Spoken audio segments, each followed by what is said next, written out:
Hello बच्चों, कैसे हो? आपका स्वागत है त्रिपान स्टडी सेंटर में। आज जो हम करने जा रहे हैं क्लास 10 साइंस, जो कि काफ़ी महत्वपूर्ण हमारा चैप्टर आया है। और इन्वायरमेंट यानी हमारा पर्यावरण काफ़ी महत्वपूर्ण चैप्टर रहेगा एग्ज़ाम व्यू से। इसमें हम कुछ क्वेश्चनों को लेंगे जो कि काफ़ी महत्वपूर्ण रहेगा एग्ज़ाम व्यू से, और उसको हम एनालाइज करेंगे, समझेंगे, जानेंगे। और यहाँ पर ये क्वेश्चन जो होंगे आपको हिंदी इंग्लिश दोनों ही माध्यम में समझाए जाएंगे, तो ये आपके लिए काफ़ी महत्वपूर्ण रहेगा। और ये क्वेश्चन एग्ज़ाम के लिए भी महत्वपूर्ण रहेगा।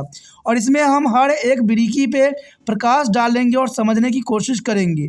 और इन क्वेश्चनों को अगर आप अच्छे से समझ लीजिएगा तो एग्ज़ाम में काफ़ी हद तक आपको फ़ायदा होने वाला है। लेकिन आपको पता है, इन क्वेश्चनों को डिस्कस करने से पहले एक बात जो मैं हमेशा कहता हूँ, जिसको आपको सोचना भी चाहिए, विचार भी करना चाहिए और इवन अमल भी करना चाहिए, वो ये है कि जब भी वीडियो देखिए पूरा देखिए, क्योंकि अधूरा जानकारी सदैव खतरनाक होता है। साथ में एक इम्पोर्टेंट बात ये भी रहता है, अगर आप पहली बार वीडियो देख रहे हो तो लाइक शेयर सब्सक्राइब करना मत भूलना, क्योंकि दोस्तों लाइक कीजिएगा तो बनाने वाले का मनोबल बढ़ता है, सब्सक्राइब कीजिएगा तो इससे ये होता है कि जब भी मैं कोई वीडियो डालूंगा उसका नोटिफिकेशन आपको समय रहते मिल जाएगा। और देखिए, शेयर का मतलब ये होता है कि आपके थ्रू ना जाने किन बच्चों को हेल्प मिल जाए, ये आप भी नहीं जानोगे। इसलिए जो है आप शेयर जरूर करो, ठीक है। व्हाट्सएप स्टेटस पे भी लगाओ। दोस्तों एनएसएस सेंटर जो कई मानने में बहुत से बच्चों के लिए हेल्पफुल है, चाहे वो 8th क्लास हो, 9th 10th 11th 12th हो, चाहे वो एनआईएस बोर्ड के बच्चे हों, ठीक है, चाहे बीए एमए के बच्चे हो, सभी क्लासों के लिए कुछ ना कुछ जो है त्रिपान एनएसएस सेंटर में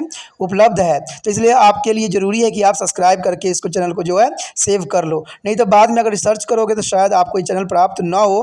तो इसलिए सोचना नहीं, विचार नहीं करना है, सब्सक्राइब करके जो है अपने पास सेव करना है। दोस्तों ये तो बात था आपके लिए, लेकिन आप देखते हैं हमारा आज टॉपिक क्या है। Today we discussion most important chapter here, our environment, class 10 CBSE NCERT book here, science and technology. That's important book here. But next question arrive here, this is most important. What do you mean by the food chain? The number of tropical level in the food chain is limited. Give the reason to justify this statement. You know that that's the most important question here. What is mean by the food chain? The number of tropical level in there is a food chain is limited. Give a reason to justify this statement. That's important here. The sequence of living organism in a community in which one organism consume of feeds upon to another organism to transfer food energy is called food chain. That's important. The sequence of living organism is a community in which one organism consumed or feed upon to another organism to transfer food energy is called a food chain. The very step in a food chain at which the transfer of food or energy take place is called tropical level. There is the important. The very step is a food chain at which a transfer of food energy take place is called trophic level. In fact, in a food chain, each step representing an organism from a tropical level. That's important here.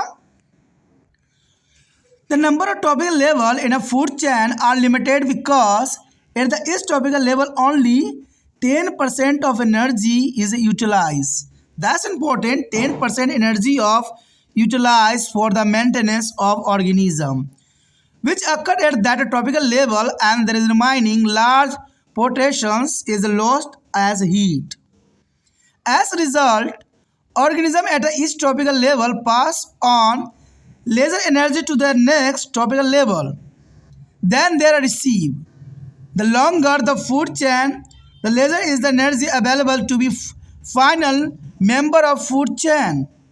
Food chain generally consists of 3 or 4 tropical level because beyond that energy available to the next organism will be too small and insufficient to sustain the life of the organism.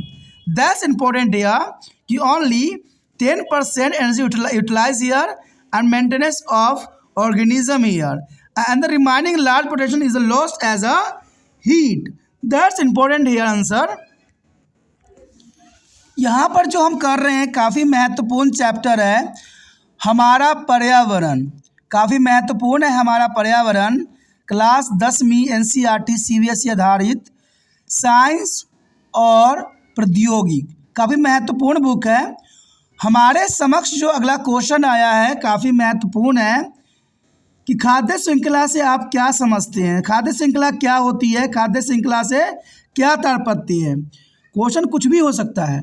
खाद्य श्रृंखला में पोषक तत्वों की संख्या सीमित है और इस कथन को प्रमाणित करने के लिए जो है आपको प्रमाणित करना है कि खाद्य श्रृंखला में पोषक तत्वों की संख्या सीमित है। तो ये काफ़ी महत्वपूर्ण और इंटरेस्टिंग क्वेश्चन है। यहाँ पर कहते हैं एग्जाम व्यू से भी और समझने के लिए भी। कहते हैं किसी भी समुदाय में जीवित जीवों का वह क्रम जिसमें एक जीव भोजन ऊर्जा स्थानांतरित करने के लिए दूसरे जीव को खाता है या खिलाता है, खाद्य श्रृंखला कहलाता है। यानी देखा जाए तो खाद्य श्रृंखला का मतलब होता है कि एक जीव को दूसरा जीव खा रहा है, दूसरा जीव को तीसरा जीव खा रहा है और तीसरा जीव को चौथा जीव खा रहा है। अब ये नहीं कि चौथा जीव नष्ट नहीं होगा, चौथा जीव भी नष्ट होगा और वो मिट्टी में मिलेगा। फिर पहला जीव जो था वो उसका अवशोषण करेगा, उसको खाद के रूप में उपयोग करेगा। तो ये क्रम होता है। यानी किसी समुदाय में जीवित जीवों का वह क्रम जिसमें एक जीव जो है भोजन ऊर्जा स्थानांतरित करने के लिए दूसरे जीव को खाता है उसे खाद्य श्रृंखला कहते हैं।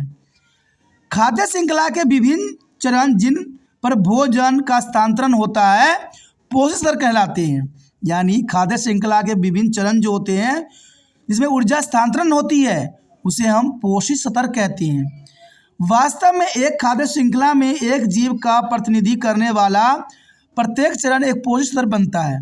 यानी देखा जाए तो खाद्य श्रृंखला में एक जीव का प्रतिनिधित्व करने वाला दूसरा जीव होता है और इस तरह से देखा जाए तो एक पोषक स्तर का यहाँ पर निर्माण होता है जो काफ़ी महत्वपूर्ण है। खाद्य श्रृंखला में पोषक स्तरों की संख्या सीमित होती है क्योंकि खाद्य श्रृंखला में हम देखें तो इसमें 2 या 4 या 3 हो सकती है। यानी खाद्य श्रृंखला में पोषक स्तरों की संख्या बहुत सीमित होती है क्योंकि प्रत्येक पोषक स्तर पर जीव की रखरखाव के लिए केवल 10% ऊर्जा का उपयोग किया जाता है। यानी देखा जाए रखरखाव के लिए जो यहाँ पर है सिर्फ 10% ऊर्जा का ही उपयोग किया जाता है जो उस पोषक स्तर तक होता है और शेष बड़ा हिस्सा गर्मी के रूप में नष्ट हो जाती है। जैसे कि आपको पता होगा कि हम लोगों को जो है जीवित रहने के लिए हीट ज़रूरी होती है। बॉडी जो है हीट प्रोड्यूस करती है, हमें गर्म रखती है। तो इसमें 90% ऊर्जा जो होती है नष्ट हो जाती है, लेकिन अगले पोषक स्तर पर जो है सिर्फ 10% ही जाती है। इसको साधारण शब्दों में ऐसे समझ सकते हो कि पेड़ पौधों को मेंटेनेंस करने के लिए कुछ ऊर्जा की आवश्यकता होती है। इवन देखा जाए तो जो अगर कोई हिरन भी घास खा रहा है तो पौधे से जो है सिर्फ उसको 10% ऊर्जा ही होगा मिलेगा, बाकी ऊर्जा जो है हीट के अंतर्गत नष्ट हो जाएगा। यानी देखा जाए तो 10% ऊर्जा का उपयोग किया जाएगा और बाकी का जो एनर्जी होगा वो हीट में कंज्यूम हो जाएगा। यानी हीट जो है कंज्यूम कर लेगा, यानी गर्मी के रूप में नष्ट होगा। परिणाम स्वरूप प्रत्येक पोषक स्तर पर जीव अगले पोषक स्तर पर प्राप्त होने वाली ऊर्जा का कम ऊर्जा स्थानांतरित करते हैं और हमने पहले भी देखे हैं कि सिर्फ 10% ऊर्जा ही अगले जीव में ट्रांसफ़र होते हैं। तो ये साफ है कि हम जितना मर्जी खा ले, जितना मर्जी भोजन ग्रहण कर ले, भोजन का सिर्फ 10% ही हमारे शरीर को जाता है, बाकी के जितने भी होते हैं सब नष्ट हो जाता है। खाद्य श्रृंखलाओं में आमतौर पर 3 या 4 पोषक स्तर ही होते हैं। यानी देखा जाए तो 3 या 4 ही होते हैं, इसमें कोई दो राय नहीं है, क्योंकि इसे परे अगले जीव के लिए ऊर्जा जो उस जीव के को बनाए रखने के लिए बहुत छोटा और पर्याप्त होगी। देखा जाए दोस्तों, अगर मान लीजिए कोई अगर हम 10,000 से स्टार्ट करते हैं तो एटलीस्ट अगर लास्ट स्तर पे जाएगा, चौथे 5वें स्तर पे जाएगा तो सिर्फ 1% रह जाएगा और 1% ऊर्जा जो है बहुत ही कम ऊर्जा होती है जो दूसरे जीव को मिलता है।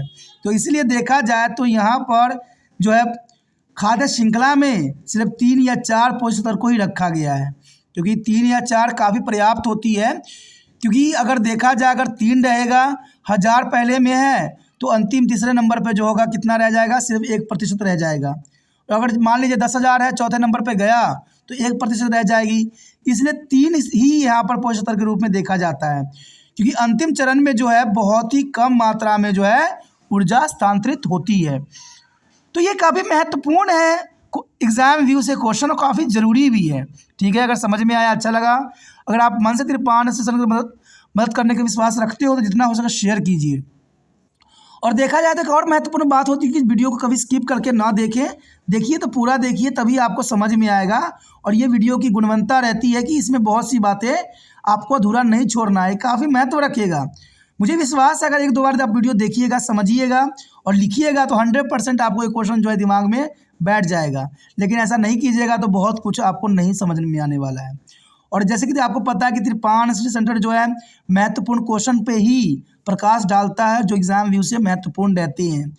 और यहाँ पर क्वेश्चन इसलिए हम बता रहे हैं और समझाने की कोशिश कर रहे हैं क्योंकि इसमें MCQ के अंतर्गत भी बहुत सी बातें आपको एग्जाम के अंतर्गत आ सकता है। तभी तो हमने छोटी छोटी बातों पर भी डिस्कस करते हैं जो कि काफ़ी महत्वपूर्ण रहता है। और महत्वपूर्ण ये भी रहता है कि आपको शेयर भी करना है इस वीडियो को, जितना हो सके इस वीडियो को शेयर करने की भावना आप में बने रहना चाहिए, तो शेयर कीजिए।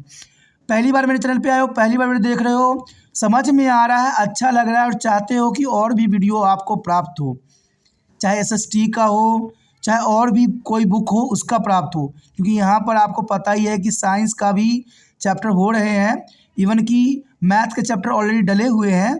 तो आप अगर कोशिश करिएगा प्ले लिस्ट पे, तो आपको मैथ के भी चैप्टर आपको मिल जाएंगे जो कि बहुत आसान तरीके से समझाया गया है और इससे अधिक आसान कहीं हो नहीं सकता। तो आप मैथ के भी देखिए जो कि काफ़ी महत्व रखेगा। ठीक है, तो ये सब तब मिलेगा जो चैनल को सब्सक्राइब कीजिएगा, और सब्सक्राइब कीजिएगा तो एग्ज़ाम के टाइम आपको क्वेश्चन आंसर भी मिलेंगे जो महत्वपूर्ण रहेंगे। तो सोचिए नहीं, विचार न कीजिए, अभी त्रिपाण स्टडी सब्सक्राइब करके अपने मोबाइल में सेव कीजिए।